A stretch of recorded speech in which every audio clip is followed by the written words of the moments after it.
perpektong araw ay nagiging bangungot sa kanila. Magbe-24 oras nang nawawala si Jacob.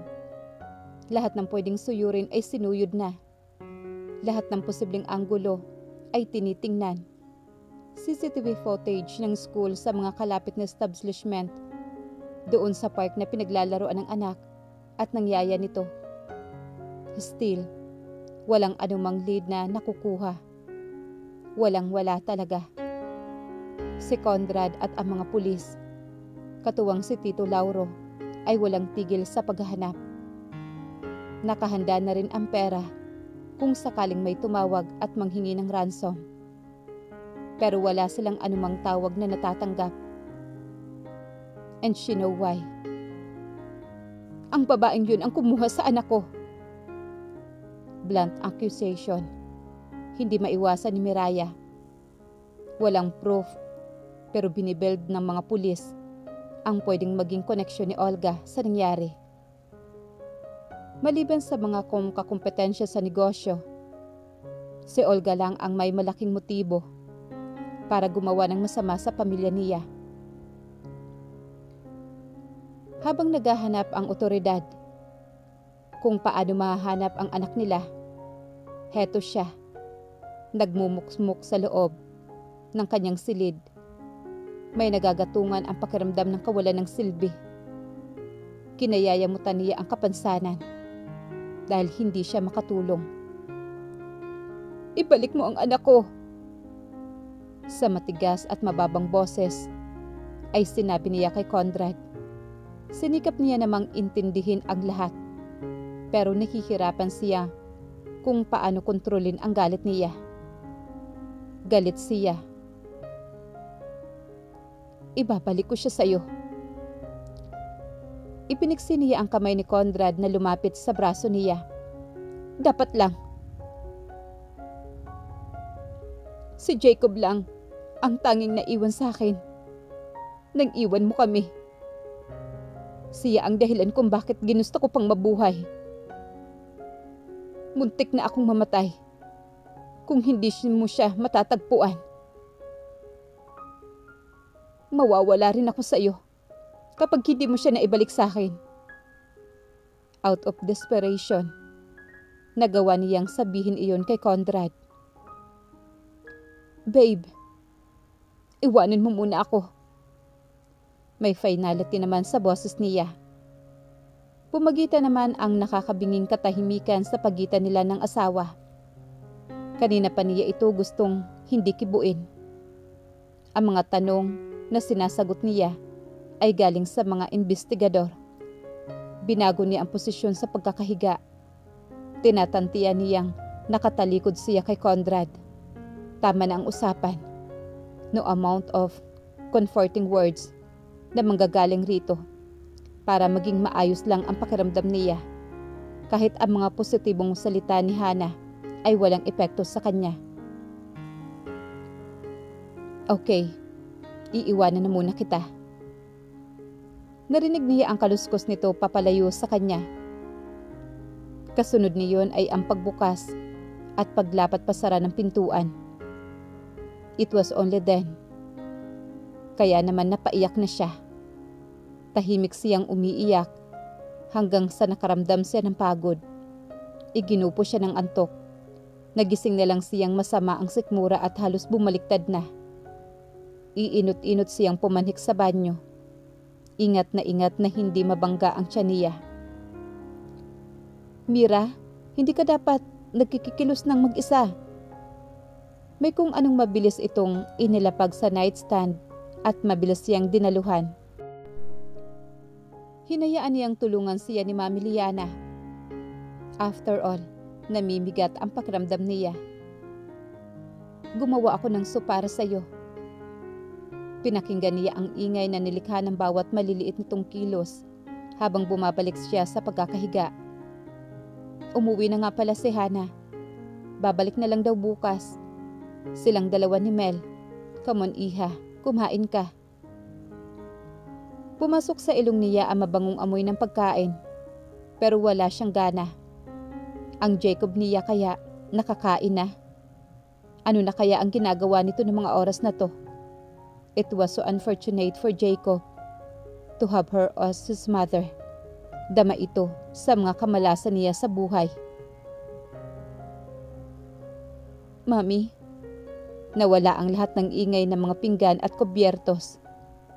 What did you say? Bawat beses na lagi na lang nagsasaya ako, may kapalit ka agad na hirap. Parang lahat ng bagay na ikakasaya ko, kinakailangan ko pang paghirapan.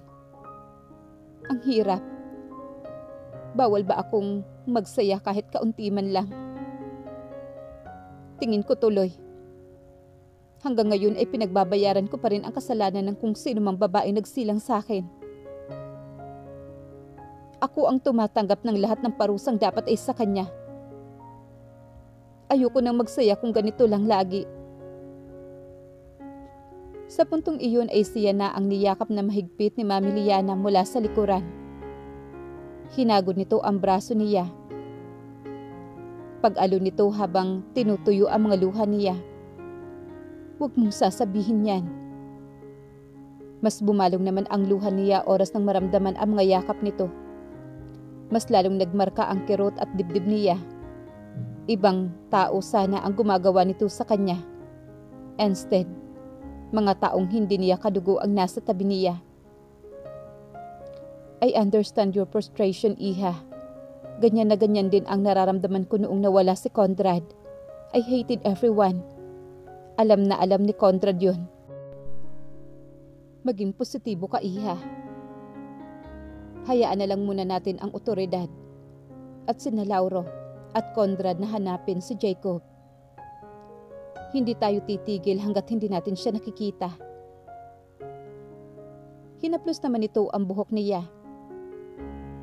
Pero sa ngayon, magpakatatag ka, Mira. Kailangan ng asawa mo na maging matatag ka. Nasasaktan rin si Conrad.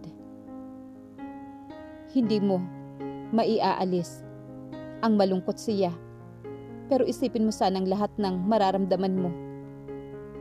Mararamdaman din ng baby mo. Sa gitna ng kaguluhan, isang magandang balita ang dumating sa kanila. They are pregnant again. 6 weeks. Kung sana lang wala ang ganitong problema, mas buo sana ang kaligayahan nila. Dumausdos ang kamay niya at nakapa ni Mami Liana ang impis niyang tiyan. Hindi siya pwedeng maging selfish at magpatalo sa kalungkutan. Huwag kang mawala ng pag-asa, Iha. Pag-asa. Kakapitan niya iyon. Ayaw niyang maging dagdag pabigat sa asawa niya. Kailangan siya ng asawa. Inubos niya ang pagkaing inihanda naman ni Mami Liana. Hindi siya iniwanan ng biyanan hanggang hindi siya natapos. Saka ito bumaba. Hinihintay ko po si Conrad. Sasalubungin niya ito ng mahigpit na yakap pag uwi nito. Sarili niya lang ang naisip niya. Nasasaktan din itong kagaya niya. Kahit inaantok na siya, mas pinili niyang sa couch na lamang mahiga. Dapat doon ka nalang naghintay sa kwarto. Iyon ang nagpagising sa panandalian niyang pagkaidlip. Kaagad siya napabangon sa couch na kinahihigaan at niyakap ito. Gusto kitang hintayin. I'm afraid. Wala akong magandang balita sa'yo. Napapagod din naman ang asawa niya. Imbis na bombahin ito ng mga tanong, niyakap na lang niya ito na mahigpit. In this time of crisis, kailangang buo ang tiwala at suporta nila sa isa't isa. Ilang minuto ang nakalipas. Tahimik lang silang magkayakap. Nakaluhod ito sa harapan niya. Inilubog ang mukha sa balikat niya. Marahan niyang hinagod ng mga daliri ang batok nito, na sana mapagaan ang bigat ng dalahin nito. I'm so sorry. Kung nangyari ang lahat ng to. It was just so frustrating na kayo ng anak ko ang nagdurusa sa mga pagkakamali ko noon. Mas hinigpitan naman niya ang yakap sa asawa. Walang may gustong mangyari ito. Walang dapat sisihin. I'm sorry. Kinuha niya ang kamay nito at dinala sa sinapupunan. Matutuwa si Jacob kapag nalaman niya na may kapatid na siya. Hinaplos nito ng marahan ang tiyan niya. I promise, I will do everything para mahanap ang anak natin. I believe in you, Conrad. Pinaglapat ni Conrad ang mga noo nila. Hinayaan niya lang ito. Nagumaan man lang ang pakiramdam. Pero silang dalawa ni Conrad, para sila lang ang nasa paligid ng mga oras na iyon. I don't know what to do. Kung wala ka sa tabi ko, asawa ko. Dinala niya ang mga palad sa mukha nito at ibinakod sa pisngi nito. Na mga masa ang mga mata nito. Dahan-dahan niyang pinupunasan ang mga luha nito. Walang iwanan. I'm sorry kung mas inuna ko yung galit ko. Nang gabing iyon, tahimik lang silang magkatabi ng asawa sa silid nila. Nanatili sa isa't isa. Basta magkasama lang, alam nilang magiging okay din ang lahat. Bago iginupo ng antok, iisa lang ang bili niya sa asawa. Ilan pang sakit ang pagdaraanan mo? Hindi niya inaalis ang titig sa asawa. Habang natutulog ito sa ibabaw ng kama, mag-iisang oras na rin siyang nakaupo sa couch. Nakatukod ang magkasalikop ng mga kamay sa baba at nakatunghay kay Miraya. Mabigat man ang kanyang dibdib, babalik siya sa panahong sinabi ng Lolo Alvaro niya at ina ang tungkol kay Miraya. Hindi sana nangyari ito. Inayos niya ang pagkakakumot sa asawa. Muli niya itong tiningnan. Baka naman kasamang mawawala ng daloy ng tubig. Ang lahat ng nararamdaman niya. Habang dumadaloy ang tubig sa kanya, walang tigil din sa pag-andar ang utak niya. Sumasakit na ang ulo niya sa kakaisip. Ngunit hindi mangat-ngat sa utak niya ang posibilidad na si Olga nga ang may gawa ng pagkawala ng anak niya. Olga. Naikuyom niya ang mga kamao at mahinang inundayan ng suntok ang tiles. Mapipilipit niya ang leeg ng babae. Oras na malaman niyang may kinalaman ito sa lahat. Hindi pa nito napapanagutan ang ginawa nitong kasinungalingan noon. At ito naman ngayon. Mabilis siya nagbihis at matapos tingnan ng ilang segundo ang asawa, tahimik siyang lumabas ng silid nila. Halos paliparin na niya ang sasakyang. Iisang destinasyon lang ang tutunguhin niya. Alam niyang suntok sa buwan ang gagawin. Ilang sandali pa at tanaw na niya ang bakuran ng mga tiyeng. May okasyon sa bahay. May mga sasakyang nakaparada sa loob at labas ng bakuran. Sir Conrad? Kilala siya ng mga tao sa pamamahay nito. Ilang beses din siyang nagparoon parito-rito. He had once slept over when Olga graduated from high school. But this is not time for reminiscing kung ano man yung nakaraan. Hindi na ako papasok, Kaloy. Kakausapin ko lang ang Ma'am Olga mo. Wala na siyang idea pa kung saang kondo nakatira si Olga. Kaya dito na siya sa ancestors house ng mga Cheng, siya dumiretso. Matagal na rin siyang binura sa kontak niya si Olga sa mga social media accounts niya. He decided to block her out of his life. Wala pa po rito si Ma'am Olga. Sir, nagtataka ang titig ng gwardiya sa kanya. Si Tita Natalie lang. Maghihintay ako sa kanya. Pakisabi lang, Kaloy. Umupo siya sa hood ng kotse. Pinaglalaruan ng mga daliri niya ang susi ng kanyang sasakyan. At sa ibaba lang nakapako ang tingin. Conrad, anong ginagawa mo rito? Nag-angat siya ng mukha. Si Tita Natalie ang nasa harapan niya. Medyo matagal na nahuling pagkikita nila. Pero maganda pa rin ito. Sa suot na makinang na evening gown, may hawak itong kupitan ng alak sa kanang kamay at malayo sa pagiging friendly ang aura nito. Gusto ko pong makausap si Olga, tita. Walang paligoy-ligoy niyang sabi rito. Sa kabila ng inis niya kay Olga, sinisikap niyang maging magalang pa rin kay Tita Natalie. Mula ulo hanggang paa lang siya tinitiga ni Tita Natalie na para bang sinusuri siya. At may nangaasar na tawa ang makikita sa mukha nito. After all these years, na iniwas-iwasan mo siya. You are the last person na inaasahan kong maghahanap sa anak ko. Why? Uminom muna ito sa hawak na kopita. Does your wife fail to satisfy you and bet that you are looking for someone too? Beating another woman is the last thing I do, tita. Mabilis niyang putol sa sinasabi nito. Tila na insulto ito sa sinabi niya. Tumuwid ito ng tayo at nawala ang mapanghamak na ekspresyon. Pumalit ang balasik sa anyo na hindi na itago sa koloreta ng mukha nito. Kilala niya si Tita Natalie. Napakabulgar nitong magsalita.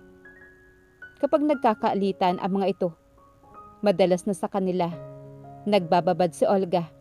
Siya ang sumbungan nito. Nasaan siya? Anong pakialam mo?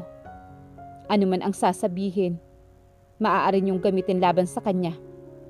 Yet, he decided to tell. Nawawala ang anak ko. Tumaas naman ang kilay ni Tita Natalie. Hanapan ba ng batang nawawala ang anak ko? Magdahan-dahan ka sa pananalita mo. Ha, Conrad? Nandito ka sa pamamahay ko. Siguro nga, hinabol-habol ka ng anak ko. Pero ina niya pa rin ako. At nasa kanya pa rin ang simpatsya ko. And so you choose to hide her? Kahit kasama niya ang anak ko. Kabubuhan pero hindi niya mapigilan. Pinagbibintangan mo ba ang anak ko? Kalmante pa rin ang mukha pero alam niyang gusto na nitong sumabog. Lubayan mo na siya ngayon. Lubayan mo na ang anak ko. At kung nawawala man ang anak mo, wala akong pakialam kung ano nangyari sa kanya. Labas na kami sa nangyayari sa pamilya mo. Lubayan mo na ang anak ko. Kung mapapatunayan kung nasa kanya nga ang anak ko. Forgive me, tita. Baka kung ano ang magawa ko sa anak mo. Ilang segundo siyang matamang tinitigan lang ni Tita Natalie. Is that a threat? More like a warning. Once I found out na may kinalaman siya, humanda siya sa akin. At kahit ang buong pamilya ninyo, hindi ko sasantuhin. Hindi man lang natinag si Tita Natalie. Ngumiti lang ito na mapakla. Bakit ko nga ba makakalimutan na isa kang Alvarez?